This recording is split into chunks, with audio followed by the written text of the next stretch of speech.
வணக்கம். ஒரு மாவீரன் உருவாவதற்கு பின்னால் ஒரு மகா குருவின் உழைப்பு இருக்கும்.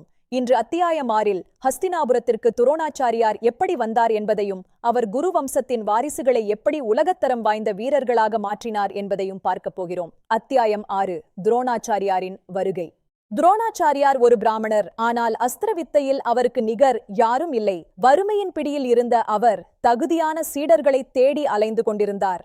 ஒரு நாள் ஹஸ்தினாபுரத்தின் இளவரசர்கள் பந்து விளையாடிக் கொண்டிருந்தனர். எதிர்பாராத விதமாக அந்த பந்து ஒரு ஆழமான கிணற்றுக்குள் விழுந்தது. அவர்களால் அதை எடுக்க முடியவில்லை. அங்கே வந்த துரோணர் வெறும் புல்நார்களைக் கொண்டே ஒன்றன் பின் ஒன்றாக கோர்த்து அந்த பந்தை கிணற்றிலிருந்து வெளியே எடுத்தார். இந்த அபார வித்தையைக் கண்டு இளவரசர்கள் திகைத்தனர். இந்தச் செய்தி பீஷ்மரை எட்டியது. தனது பேரக்குழந்தைகளுக்கு இவரே தகுதியான குரு என்பதை உணர்ந்த பீஷ்மர் துரோணரை கௌரவித்து ஆசிரியராக நியமித்தார். துரோணரின் வருகை ஹஸ்தினாபுரத்தின் விளையாட்டுத்தனத்தை முடிவுக்கு கொண்டு வந்தது. ஒவ்வொரு இளவரசனும் தனது பலத்தை அறிய வேண்டிய நேரம் இது. ஆனால் துரோணரின் கண்கள் ஒருவரை மட்டும் கூர்ந்து கவனித்தன. ஆண்டுகள் கடந்தன.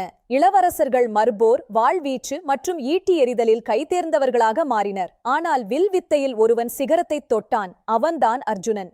அர்ஜுனன் தூக்கத்தை மறந்தான். இருட்டிலும் அம்பு எய்யும் கலையை கற்றான். அவனது குருபக்தியும் விடாமுயற்சியும் துரோணரை நெகிழச் செய்தது. ஒரு நாள் துரோணர் தனது சீடர்களுக்கு ஒரு சோதனை வைத்தார். மரத்தின் கிளையில் இருந்த ஒரு மரப்பறவையின் கண்ணை குறிவைக்கச் சொன்னார். ஒவ்வொருவரிடமும் ஒரு கேள்வி கேட்டார்.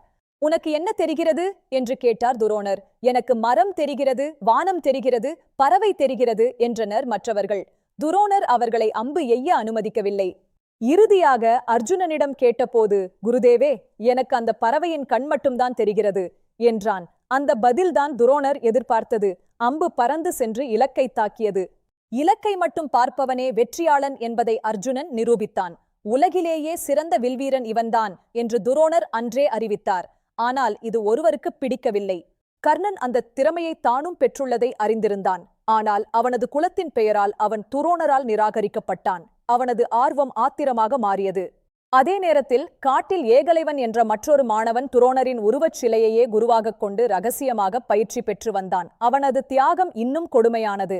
பாண்டவர்களின் திறமை வளர வளர துரியோதனனின் பொறாமையும் வளர்ந்தது. சகுனியின் தந்திரங்கள் இப்போது அடுத்த கட்டத்திற்கு செல்லத் தயாராகின. குருவம்சம் பிளவுபடத் தொடங்கியது. கல்வி ஆயுதமானது. ஆனால் அதே சமயம் அது பகையின் விதையையும் ஊன்றியது. துரோணாச்சாரியாரின் பயிற்சி ஹஸ்தினாபுரத்தை ஒரு போர்க்களமாக மாற்றிக்கொண்டிருந்தது. மகாபாரதத்தின் ஆட்டம் இனிமேல்தான் சூடுபிடிக்கும். அடுத்த அத்தியாயத்தில் அர்ஜுனன் மற்றும் கர்ணன் இடையிலான அந்த மறக்க முடியாத முதல் போட்டி. யார் சிறந்த வீரன்? ஹஸ்தினாபுரம் யாரை ஏற்கும்? காண்போம்.